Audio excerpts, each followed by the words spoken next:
Welcome to the latest episode of The Independent. I'm Pete Sampson, joined as always by host Matt Fortuna. Matt, we have a special guest on the show today, Greg McElroy. Caught up with the ESPN analyst and unofficial Notre Dame voice of the Irish. Yeah, voice of the Irish. This may be a good segue into teasing the fan survey, my annual thing that comes out later this week that included who's your dream booth pairing. Not a lot of like business as usual votes for that. But anyway, Greg McElroy, got about a 40-minute interview with him, touched on a bunch of stuff, Marcus Freeman, the roster, where Notre Dame is going, talked a little college football playoff as well. And Matt, I think we could talk about it more, but like I don't know if you had any takeaways from that at first listen. You know, I thought the way you presented him as far as like your show will be a lot easier if it's 5+11 is the generals. Well, it's a sense I definitely get from fans and from media, but even talking to some people in the Big Ten privately, and the Big Ten, again, remember, is the ones that want automatic bids or at least want the SEC to come up to 9 conference games. And I just think you lose the casual football fan when you make this as convoluted as it could possibly be. Yes. I think 5 conference champions and 11, help keep it at 12 if you want. I mean, I think we need more than just 1 year to let this thing marinate and figure out whether it works or not, but the money is the money and they'll probably expand. I just think if you're at the bar and you're trying to explain the playoff to someone, like the NBA Finals, Stanley Cup Final just ended, like no one needs any explanation. I'm not a hockey fan. I could put on the game and understand what's going on and why those two teams are there immediately and how they got there. College football, I think, just gets so caught up in the details and they fail to see the big picture. And while the game may be more popular than ever, I think automatic bids will absolutely tune out a large portion of the country over time. And I think just the convoluted nature of a playoff system that isn't easily digestible is just going to anger fans and really turn off the common fan, which is who you're going after for these playoff games. Right. Yeah, Greg and I talked about that, I think, a little after we stopped recording. Just like the best postseasons are the ones you don't have to explain. And I like college football's like quirky. I don't know if I said this as we were recording or not, but like the human element, quirky, bizarre part of college football, I really think is a feature of the sport, not a bug of the sport. But they take it way too far with the 4-4, 2-2-1, 5-7. Like it doesn't make any sense. Problem, yeah. So just like have your postseason make sense. Everyone understands champions making the postseason, and then at large, like we're all comfortable with that too. So that I think I appreciate Greg. Like I mentioned this at the very end, like I think Greg has a good outlook on like the sport in general. I think sometimes there's like with like national people, there's a little bit of like gatekeepery type of like this is my sport and protective of, but like I think he just like has the interest of college football at heart, and I think that comes through in terms of like he's just passionate about it opposed to just covering it. So that was a fun interview. I guess catching up on Notre Dame stuff. If you're a heights and weights guy, Notre Dame's summer roster has been updated. Pete Sampson's holiday. Yeah, that is doesn't get much better than looking to see how big Bryce Young got. I think he 6'7", 275 or something like that. 6'7", 273. He would, in the fan survey, there's a breakout player question. Bryce Young would be getting my vote. If you're on The Athletic, that will run at the end of this week. You can check it out. But the big story around Notre Dame over the last few weeks is sort of the recruiting run they've been on. I think they're savoring doing it at the expense of James Franklin to a certain extent. Joey O'Brien, sort of a 5-star, high 4-star safety from Philadelphia, committed. His Grayson McHugh, his high school teammate at LaSalle College Prep, offensive tackle, committed. And then Kari Adams, I think is highly rated a corner, as Notre Dame has signed in the internet recruiting era, depending on where you get your rankings. He's not rated that highly everywhere, but I talked to somebody on staff about this a while ago, just like, hey, what's up with recruiting right now? Is this Mike Martin? Is it the organized staff? Is it a breath of fresh air after the last guy left for USC?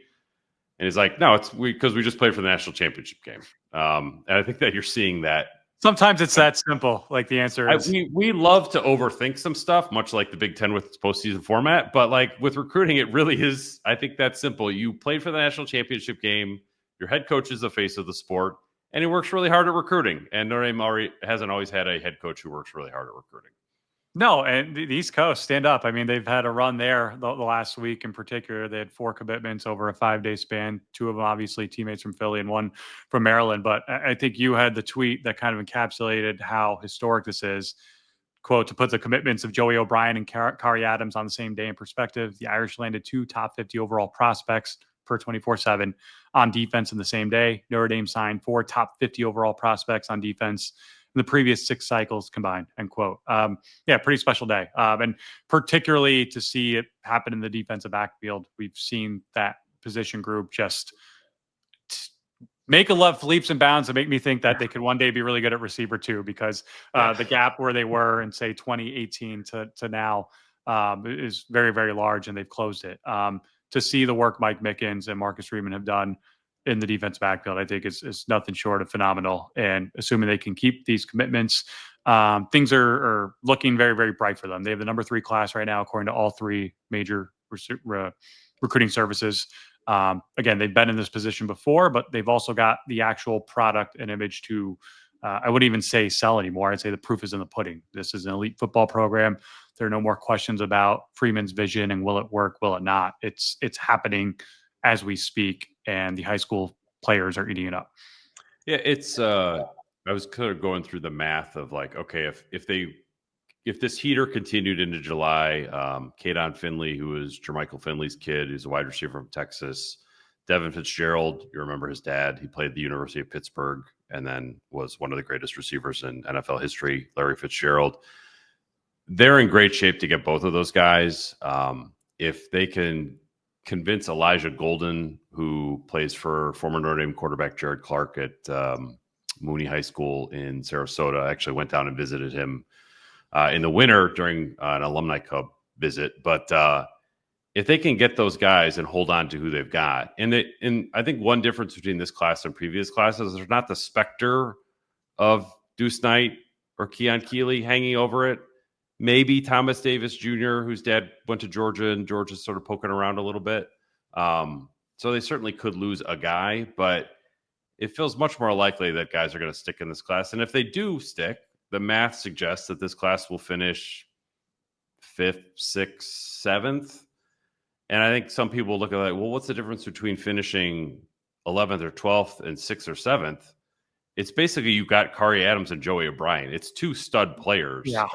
So that is a huge difference. I know people think like, and I get it, you don't want to put too much stock in recruiting rankings because, like, do these people even know what they're talking about, a la like Jordan Johnson a few years ago? But it is better to sign more good players than fewer good players and hope they work out. And Notre Dame is well on their way to signing more good players this year than in previous cycles. As a friend of the program would say, stars matter. And you're seeing that rare. Yeah, I mean, Freeman has done a good job publicly of, I think, not saying like, all right, like Ohio State showed us where we could get better at. But he's addressing it, right? Like he knows that there was a talent gap on the field that night. He doesn't need to say it. No, he doesn't. Yeah, he's living it. Absolutely.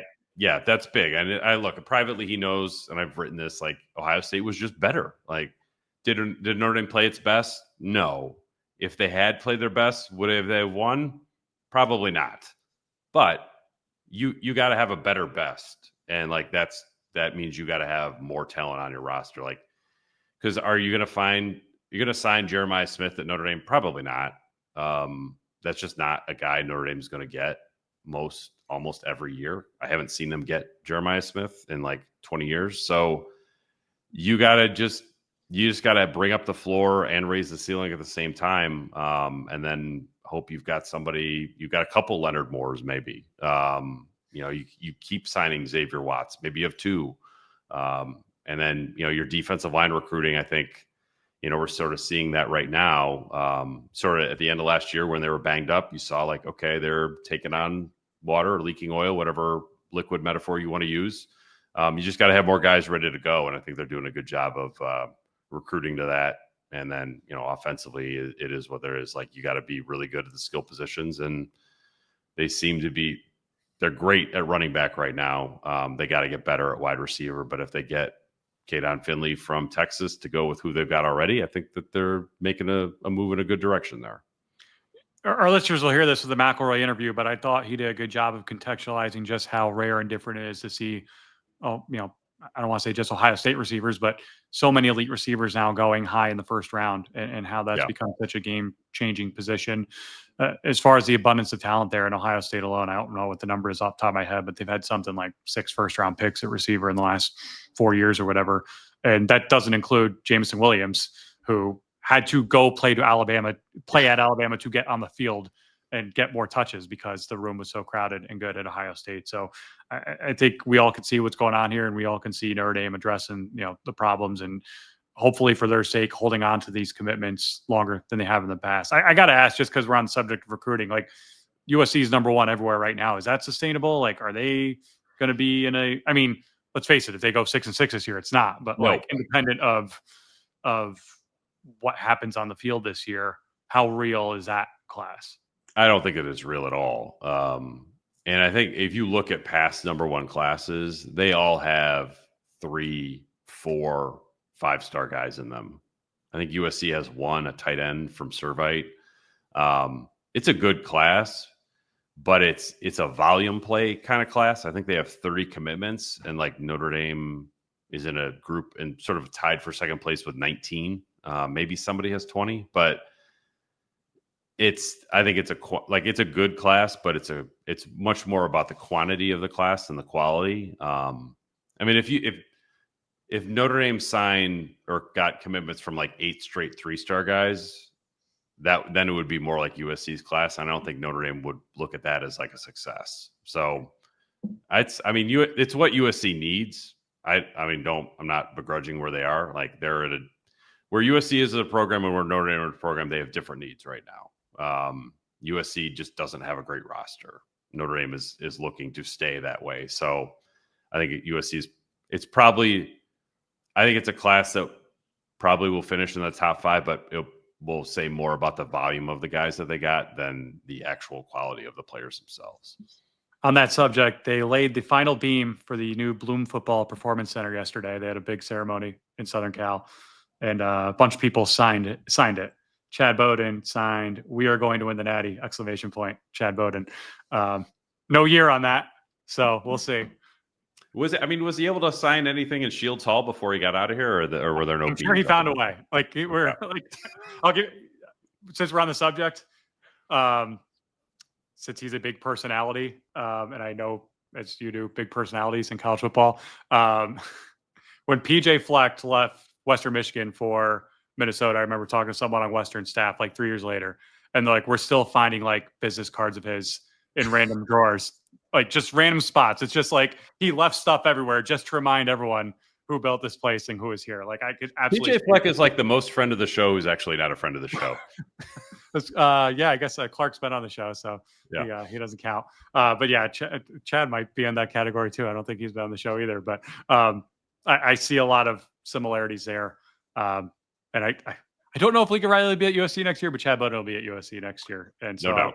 I do feel optimistic about their long-term recruiting outlook. Yeah. Just not number one in the country. No. Well, before we get into the interview with Greg McElroy, some business to take care of. Remind all of our listeners to visit roback.com. Maybe you missed their longest day of the year 20% off sale. No problem. You can still use the promo code IRISH to get 20% off your first order. Polos, shorts, hoodies, zips, workout stuff, hats. One of my favorite brands, pretty much exclusive to the golf course for me. Great for dog walking or sitting by the fire pit too. So check out roback.com. Use promo code IRISH for 20% off your first order. And be sure to visit obviousshirts.com, another friend of the show that's provided great t-shirts, quarter zips, crew necks, and more. Some of your favorite podcasts and player and coach sayings are available for purchase now. Thanks to our friends at obviousshirts.com. That's OBVIOUSSHIRTS.com. And a reminder, please continue to subscribe, like, rate, and comment on The Independent, our YouTube channel, Spotify, Apple, wherever you get your podcasts. Thanks for all the support the past couple of years on The Independent.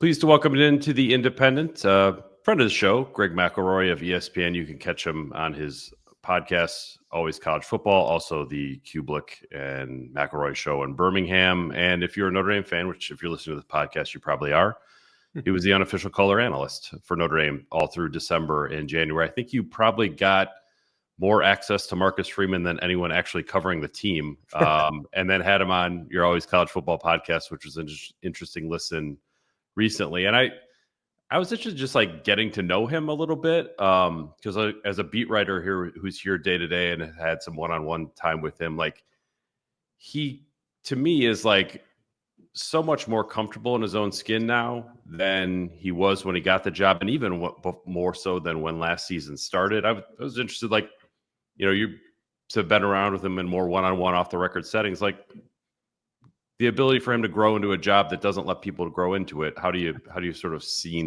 that progress of Marcus Freeman? Well, I've known him for a while now. I mean, my first interaction with him was covering Cincinnati in their playoff run. And that was probably the first time I had ever, and it was actually the first time I called a game was actually the year before Cincinnati's playoff run. And it was leading up to the AAC championship game. He was at Cincinnati, and they were getting ready to play Memphis, and Mike Norvell was the coach at Memphis, and it was like a massive game. So they ended up putting our crew on it, and I was like super fired up. I was like, this is awesome. Like, I love Luke. I've known him for a long time, and knew Norvell dating back to his time at Arizona State, but I didn't really know anyone else on the staff. And then have since become very close with Marcus, have become close with Denbrock. It's like, it's weird. It was like, that was a game that was like pivotal in being able to kind of project guys that I liked and guys that I thought would have success. And sure enough, 4 of the guys are all like doing big things. Mike at Florida State, Denbrock back coaching offense at Notre Dame, Marcus, of course, coaching at Notre Dame, and then Luke being the head coach at Wisconsin. So it's like one of the most beneficial assignments ever to get to know people. And like looking back at it, I mean, Memphis won the game. I don't recall exactly how close it was, but it was an awesome game. But anyways, yeah, I mean, I'm proud of him because I think with Marcus, there's always been an expectation from my perspective that he would do big things. There's 2 coordinators I've ever sat in with, and I thought to myself, it's like, all right, that guy's going place. I don't know where he'll be or what he's going to ultimately become. But you could just tell that he was going to be a head coach, and he was probably going to be successful when he got that opportunity. One was Dan Lanning, and my first interaction with him was before a Georgia spring game. And I thought to myself, like, all right, he's the man, like energy, charismatic, that can relate to the players, but can push the players, like that delicate balance of being able to relate to the players and being a player's coach, but also demanding a tremendous amount from the players. I think it's a really, really fine line to walk. And I think he does so beautifully. And Marcus, I saw some of the same attributes, just being able to communicate, obviously, having a presence about him, having played. So a certain level of credibility is also massive, but I'm really proud of him because at Notre Dame, I think he inherited a perfect situation. In some ways, people say, wait, what?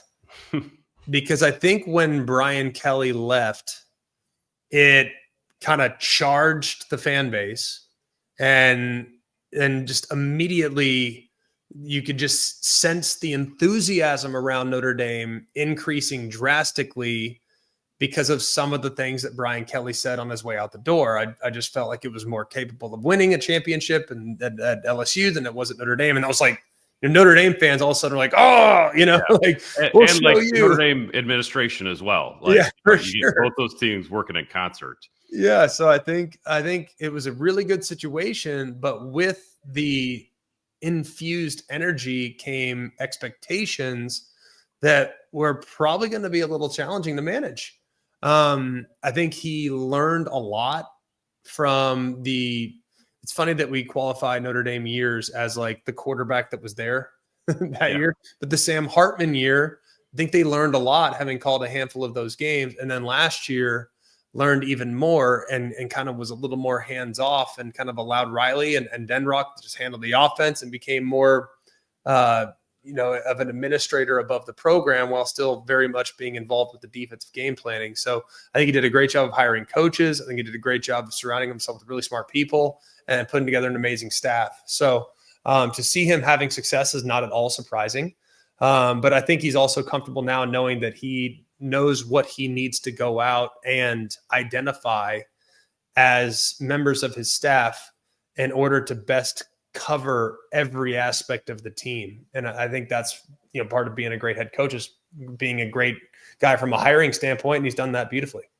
I think like the expectation point is interesting because I think this going into this year, I mean, obviously you were there for Indiana and Georgia and Penn State in the national championship game. Like this is the first year in a long time covering the team that I can remember. Like there's this expectation that you're going to go back there. And I didn't feel that after 2012. I didn't feel after 2018, 2020 less so too. And it's like, I mean, the way you look at Notre Dame, the way they're put together, does it feel more durable to you that, this, what happened last year? I'm not saying they're going to be in the national championship game every other year, but like it feels more repeatable and more sustainable to me. And I don't know if you picked up on any of that spending time with Marcus or just watching the way the postseason unfolded the way that it did. Well, because I think a culture has been created there where it's not just about one player. It's not just about, a team like in 2012, with all due respect to the 2012 team, it was kind of a ball bouncing the right way, stars kind of aligning, and my gosh, we're undefeated. I feel like even they were the beneficiary in their other playoff runs where, okay, well, Notre Dame's there, but who'd they beat? Who was they had kind of a gettable schedule that one year, and SC was down and whatever the circumstances may be. So it just felt like those years where it just felt all right. That was more circumstance. The COVID year, going and beating Clemson was like the biggest moment I feel like in quite some time. Yeah. And then it was all lost the second they teed it up in the ACC championship game. When Trevor Lawrence was on the field. Yeah. Well, and there goes all the goodwill that was built up all season, and that was, I think, uncomfortable for folks. But I think last year was different because I'm not sure there was a team in college football that experienced more lost production. Yeah. Whether it was Howard Cross for a month, Riley Mills for multiple weeks in the playoffs, losing Benjamin Morrison when they lost him, losing the two edge defenders in the first two games of the season, losing Jagusaw before the season started, losing Ashton Craig 4 games in. I mean, it was like, it's like a mash unit, and yet they never dropped off. It was almost like in some cases they got better. It was like, how is this possible? So I think that's why this year feels so much more repeatable, because it almost like they had that nucleus and that foundation built last year. And now all the pieces that played pivotal roles last year down the stretch are now being put in those featured roles as starters day one. So we already kind of know what to expect from that group. Now, attrition could happen, injuries could happen, and next thing you know, we're singing a different song. But who do you trust more than Notre Dame right now to replace a key piece that was lost throughout the season? I mean, based on last year, probably nobody. Yeah. So I think it feels more real because last year, many teams' wheels would have come off had they lost the pieces that Notre Dame lost for the amount of time that they lost them for. And they didn't drop off at all.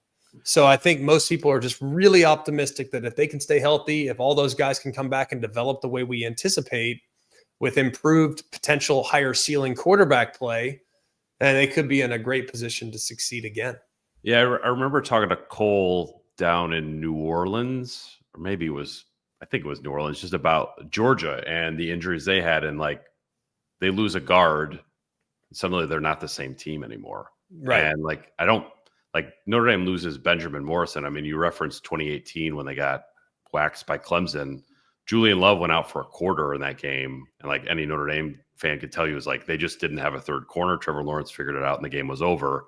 This year you lose a second round pick and you replace him with somebody who might be a first round pick in another 2 years with Leonard Moore. So it does feel different that way.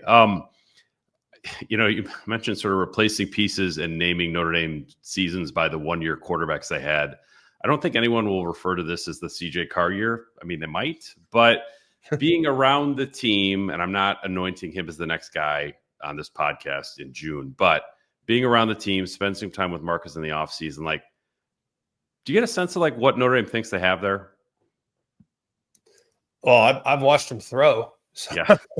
I mean, like, I remember watching last year and going to practice, and like going to Notre Dame practice is like, I mean, you need to walk through a metal detector, and it's like, I mean, it's buttoned up. And I remember I'm sitting there, and we're at Notre Dame practice in South Bend, and I've come to watch him practice now like 5 times, 6 times, 7 times, a bunch.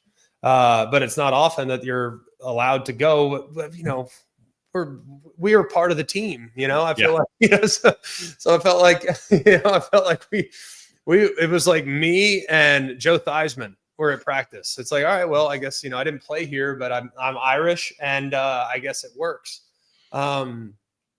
So it was interesting going and watching practice and watching the guys throw, and albeit it's Friday practice, it's not your traditional, let's put on full pads and go duke it out type of setting, but just watching the ball come off the guy's hand, it's like, all right, well, it's different.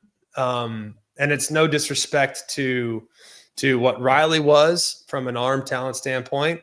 I think Kenny is a unique skill set that will absolutely have a role in this offense, knowing how much they've utilized quarterback run, and how imperative quarterback run became for them situationally in the red zone and on third down and short. And then I honestly, like, I still, and the staff did too. The staff really, really liked the other guy that left for Syracuse. Yeah, Angeli, right? Yeah, and Steve Angeli. They really liked him. They thought, all right, if we get into a jam, the offense changes, but this is a guy that knows how to produce. And he's not as talented as CJ Carr. Like, there's no one's going to deny that. But knowing what Notre Dame was last year, with basically the quarterback role being a game manager, that's all that was needed from Riley. And there were plenty of times in which he played well beyond that. Mm-hmm. Steve Angeli knows how to move the chains. You know what I mean? So, like, it might not be pretty all the time, but he knows on third down he can get you 4 for sure. So they really liked him, but I kind of knew that if they were going to go and win the Natty, and they're going to go and compete against the top teams in college football, having that high level, high ceiling quarterback is always going to be the utmost benefit. And I think CJ is probably that guy. I don't know how long that quarterback competition will go on. Like I said, I fully believe that Kenny Minchie will have a massive role in this offense situationally. Talking to Marcus on the podcast, he goes, yeah, I could definitely envision a scenario where we have 2 quarterbacks on the field at one time. I think people had some flashbacks to 2016 with Malik Zaire and Deshaun Kaiser when he said that. So I think he even referenced, like, maybe, the same time thing was like a bit of a recoil, I think, for some Notre Dame fans who have watched closely over the years. But I'm with you. Like, the quarterback run and Minchie's ability to do it, especially the way Denbrock runs his offense, I think it would be foolish to sort of not imagine a scenario where he's part of game plans. Yeah, I think it'd be foolish not to have him as part of the game plans. Because when he's on the field, you have to prepare for a completely different offense. Yeah. And all you got to do is sub one guy, and all of a sudden the offense changes dramatically, and you're going to get zone defense called by the opposing defense because they need their eyes in the backfield because the quarterback's a threat to take off. So, like, the second he goes on the field, it's like, all right, check zone, like, immediately, because I can't play man. If Minchie's a quarterback and he decides to take off, I'm dead. So it's like, things of that nature are beneficial. So I look, with all due respect to Deshaun Kaiser and Malik Zaire, and Zaire was a great athlete, and Kaiser had a big arm and all this stuff. I don't think it's entirely the same.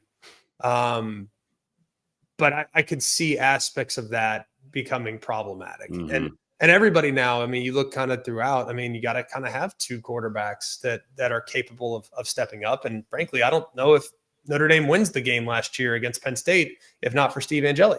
Right. So you got to have that guy that's ready to roll at all times. And if it's Minchie, great. If it's CJ Carr, great. I think it'll be CJ Carr. I'd be surprised if it's not. But it doesn't mean that Minchie can't be pretty impactful when forcing the opposing defense's hand. On the topic of taking guys out and plugging guys in, rarely does that work on the offensive line. Like the nature of that position is just not suited for it. Like Notre Dame figured out a way to make that work. And I think that you sort of were going through some offseason rankings and had Notre Dame's offensive line number one. We've talked about this before for a different story, but like the line to me, like it's going to be very good this year. The question is like whether it could be like Joe Moore award-winning good. How do you sort of see this from a distance right now in the offseason? Well, I mean, assuming health, right, which Yeah. is a big assumption given how things went last year. I think they have the best offensive line returning, and a lot of it has to do with some depth and some key pieces that I'm anticipating pretty significant growth from.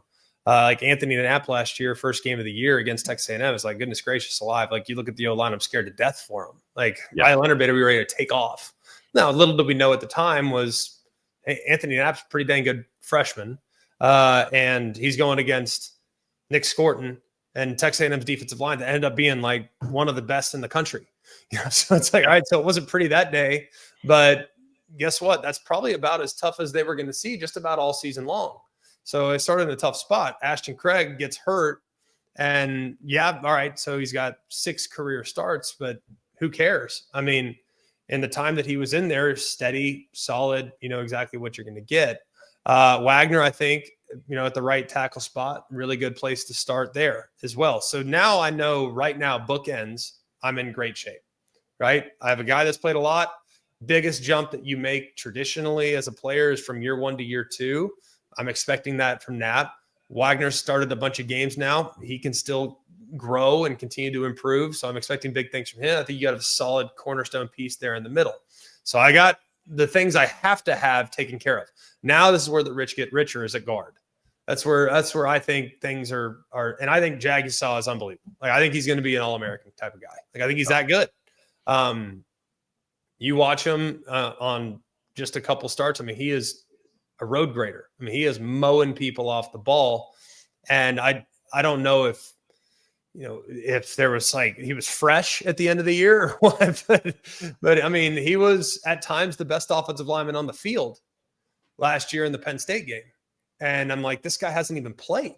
Yeah. So I think watching him in that setting has me feeling really confident.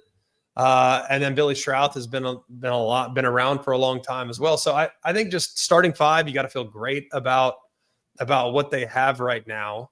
And then the depth in addition to it is significant. And I think also the internal accountability that was created last year in adversity will force those backups, because it won't be hard for them to just point to, hey, look at last year, guys. You don't know when your number's getting called, but when it gets called, you better be ready.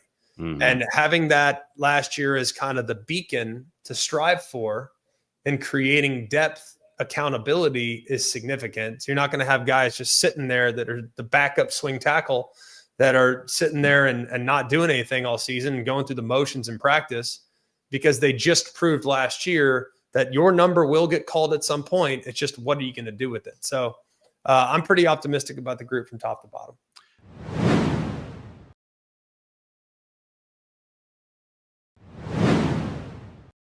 Are we like, I think I know the answer, but like, are we beyond the, like, does Notre Dame have enough speed discussion that we were having 10 years ago? I mean, I think around the Alabama game in 2012, that was a legit discussion whether Notre Dame fans wanted to have it or not. Like, I think we're done with that, right? Like Jeremiah Love, Leonard Moore, these kinds of guys, Kingston Villamasa in the middle as a incredibly fast linebacker. I think even Traore and Bryce Young as edge rushers. When you look at Notre Dame's roster, does it remind you more of the rosters you see where you live down in Birmingham, Alabama? Yeah, I think so. I mean, I look at defensive line in particular, like Traore, we didn't even see him last year, but 2 years ago, they were raving about the kid. You know what I mean?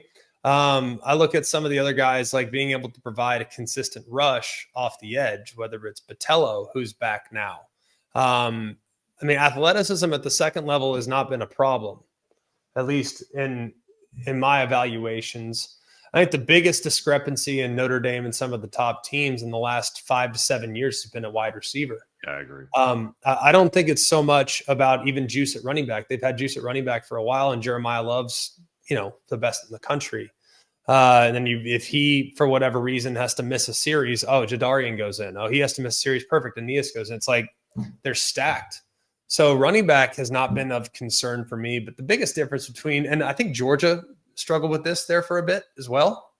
The best teams in the country, as things have started to evolve, receiver has become a premier position. And it didn't used to be.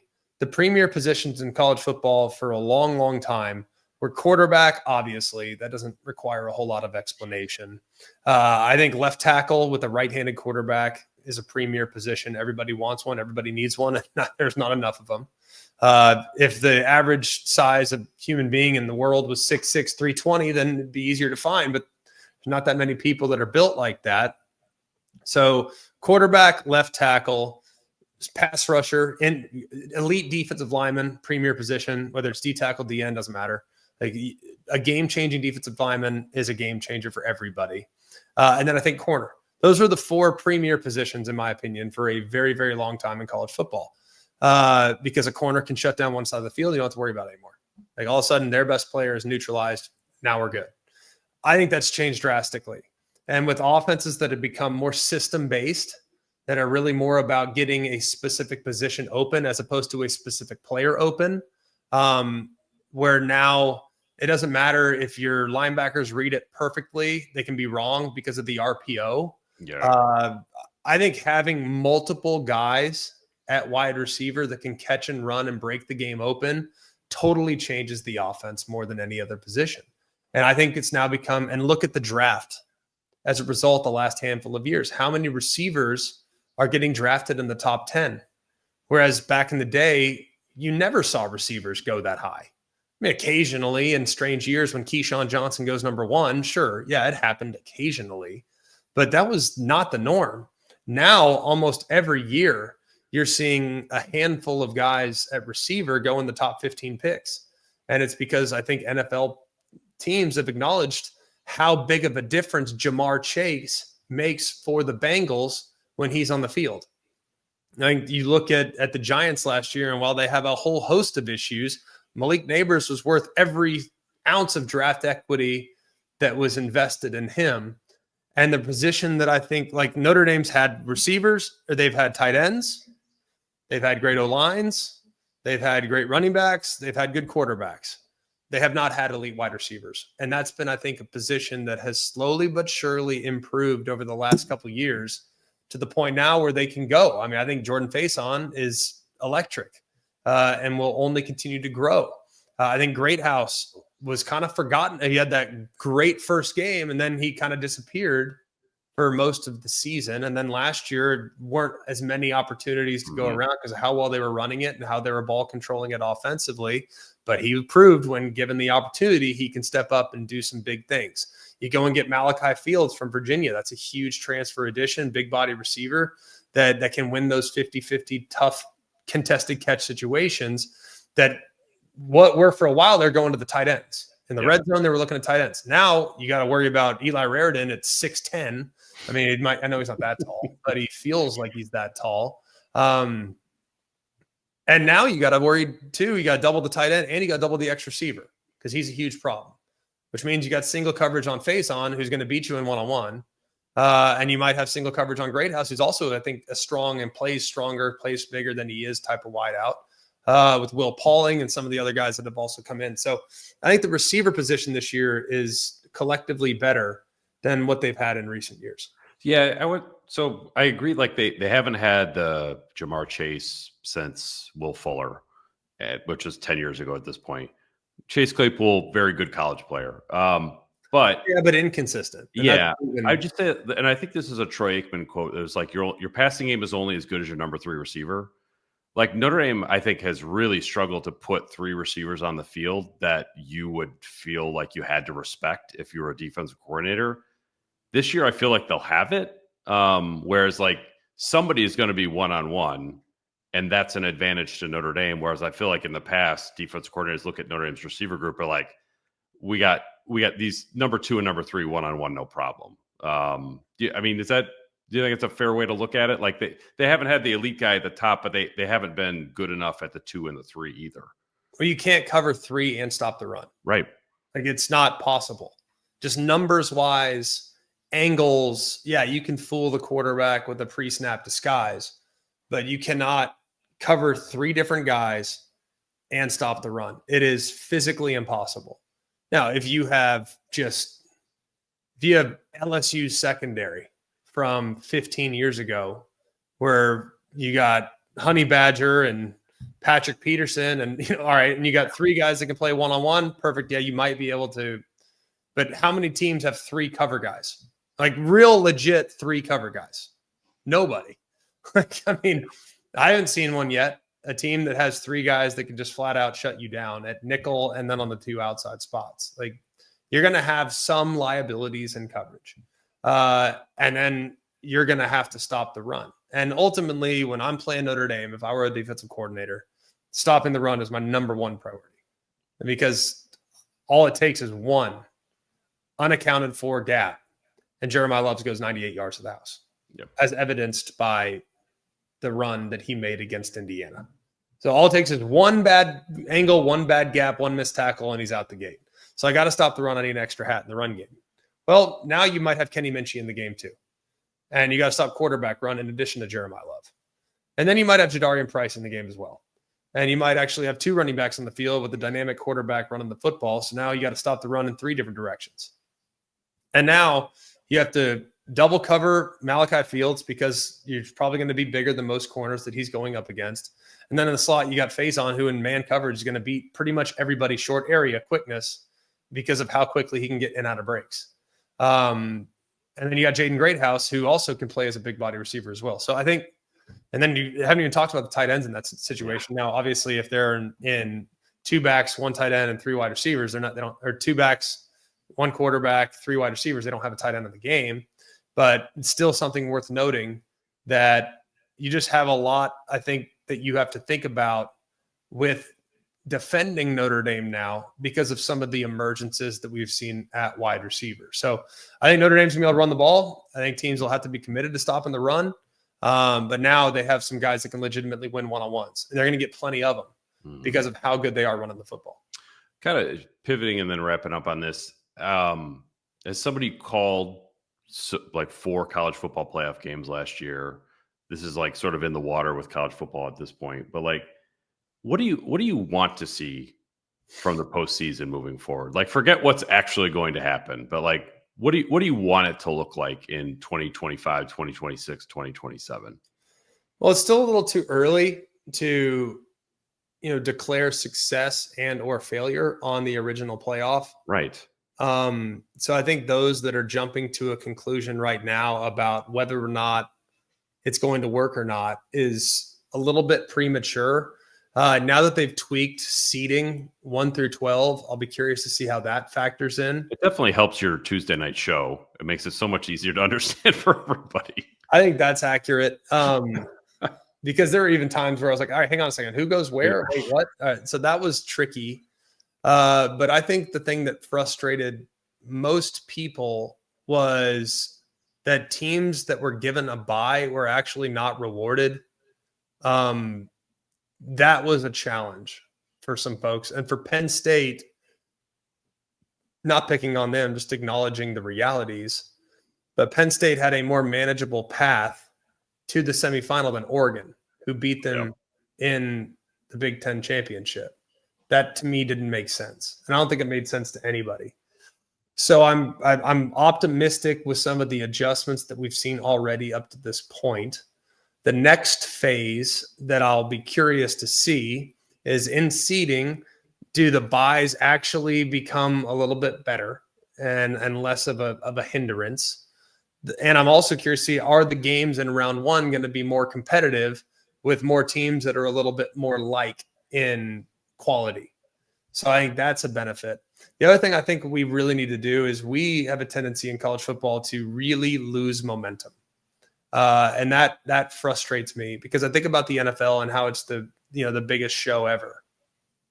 Every all the time. They never lose momentum. They're never out of the news cycle. Mm-hmm. Well, we're in the news cycle for all the wrong reasons. We are, everyone covers the sport from January through August, and it's all negative. Like, oh gosh, well, the House settlement ruins college football. House settlement changes college football. College football is no longer amateur. It's professional sports. It's like it's like people that cover the sport like want it to fail. It's like mind blowing to me sometimes. So I try to always cover it with the glass half full perspective because I don't think the sky is falling on a week to week basis. But one thing we can do a much better job of when it comes to the playoffs is maintaining momentum from one game to the next.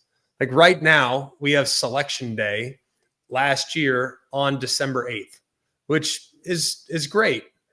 Guess what we should do the following week? We should be playing games. Yep. As opposed to waiting 12 days to play the first playoff game. And then guess what? We're going to wait 2 weeks. Notre Dame plays on the 20th, and then we're going to wait 2 weeks to play on the 1st. Or 12 days and play on the 1st. So now we have 24 days and we've played one game. And then we're going to go a week between semis and a week between semis and the second round quarterfinal games. And so that's like a tight window. So these teams are playing the biggest game of the year and they only have 7 days. And then we have 12 days between the semifinal game and the national championship. So we have like 3 12-day gaps between games. I mean, we got to be able to condense that. And I'm fine playing on Thursdays. I'm fine playing on Wednesdays. I acknowledge the power that is the NFL. I think it's great. And I have kids that are 6, 3, and 1. I don't want to miss Christmas. Like I want to be home for Christmas. So yep. I understand if we need to take off a couple of days for Christmas. I get that. But I think there is definitely a way to condense the postseason to where you're playing. We get the games, we get the assignments on the 8th. Great. We'll play a game on the 14th. And the next round will be on the 21st. And then the next round after that will be on the 28th. And then we play the national championship on, the 5th or whatever it is. I just feel like there's too much time between the games. And as a result, people lose interest and we can't carry over momentum from one round to the next. So I would like us to kind of evaluate the calendar a little bit better. And I guess the who makes it, who doesn't, we kind of find the way that it went last year, like some tweaking. I mean, it seems like to me, if cooler heads do prevail, it'll just be like, let's value schedule strength a little bit differently, opposed to blowing up the entire selection process.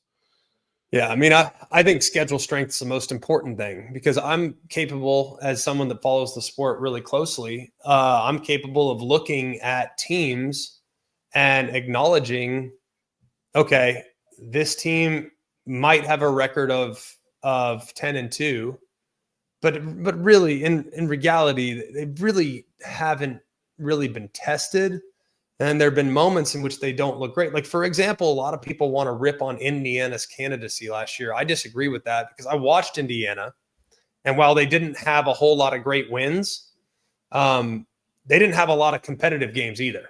Yeah. And they were absolutely dominating people throughout most of the season. So I look at Indiana and I thought they were absolutely deserving of being included in the college football playoff. But then again, a lot of people say they weren't because they didn't play anybody. We got to figure that out. So I think strength of records is very, very important. I think strength of schedule is very, very important. I want to continue to incentivize teams challenging themselves in the non-conference. I know as it relates to your audience, no one cares about non-conference versus conference games, but I'd like to see everybody play the same amount of conference games. I'd like to see everybody play the same amount of Power 5 teams. I think scheduling uniformity should be a high priority for us in the sport. I don't care if Big Ten wants to go to 8 conference games. That's fine. But I don't care. Just as long as everybody's playing the same. But I think we're going to have some major tweaks when it comes to the postseason and the criteria that is weighted heaviest in the postseason, because I think record is very, very important, but it's not the most important thing.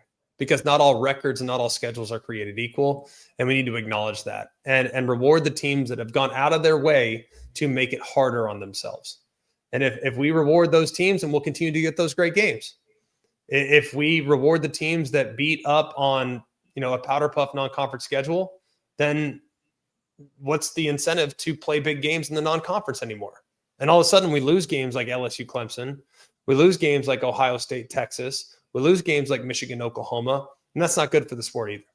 Yeah, I hope we get to a point where like maybe going from 4 to 12, like there's a lot less angst about who was 13th than there was about who was 5th in the 4 team. If you go to 16, I'm not sure anyone's standing on the soapbox who was for the team that was 17th, and it feels like they should have been 16th. So people will. Yeah.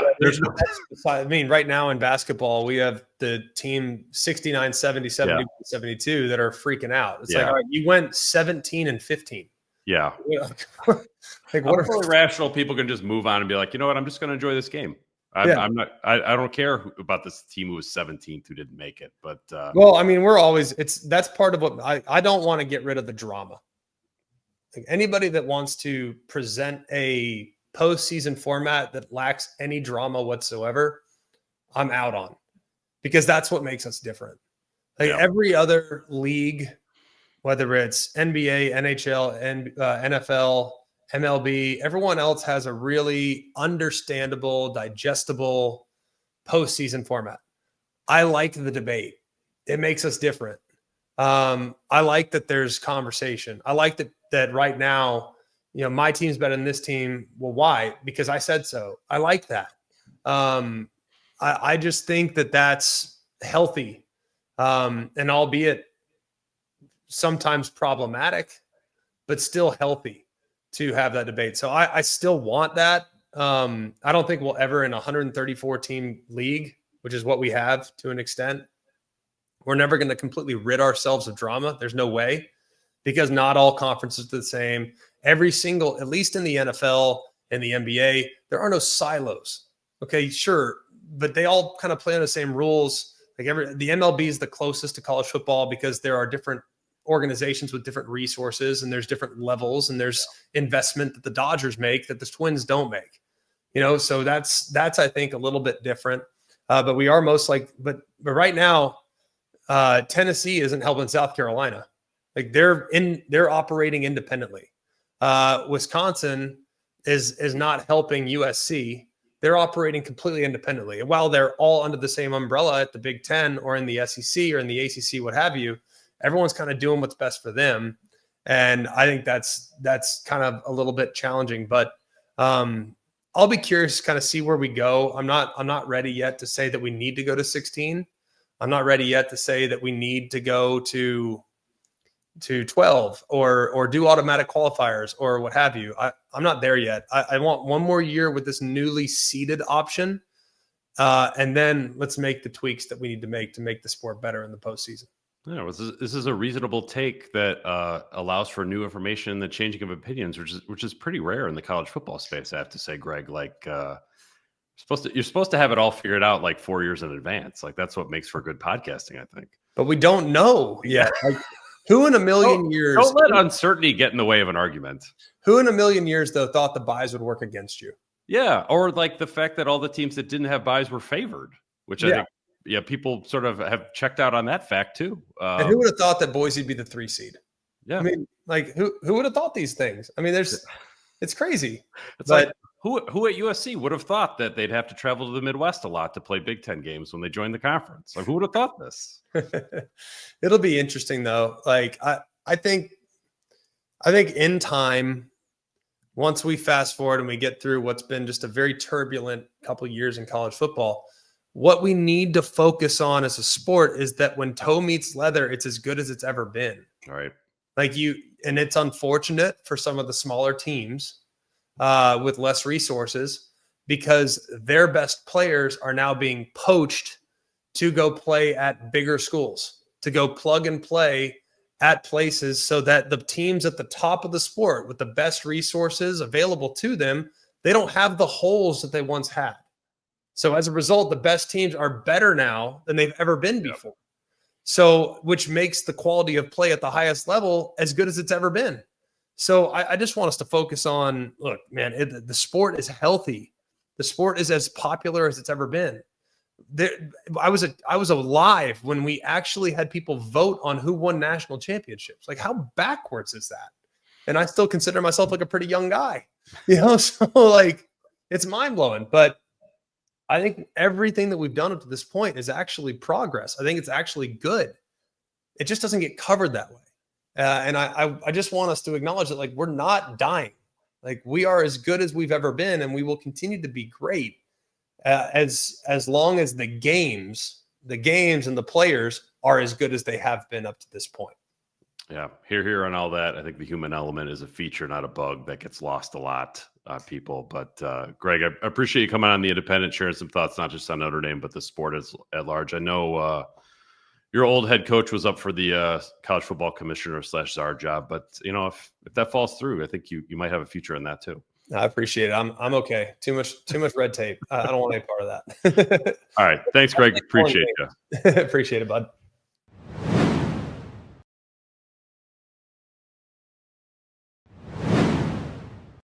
Thanks again to Greg McElroy for joining The Independent. Pete, I have a good feeling we'll see him on the Arkansas broadcast, which has been announced as a noon ABC start on September 27th.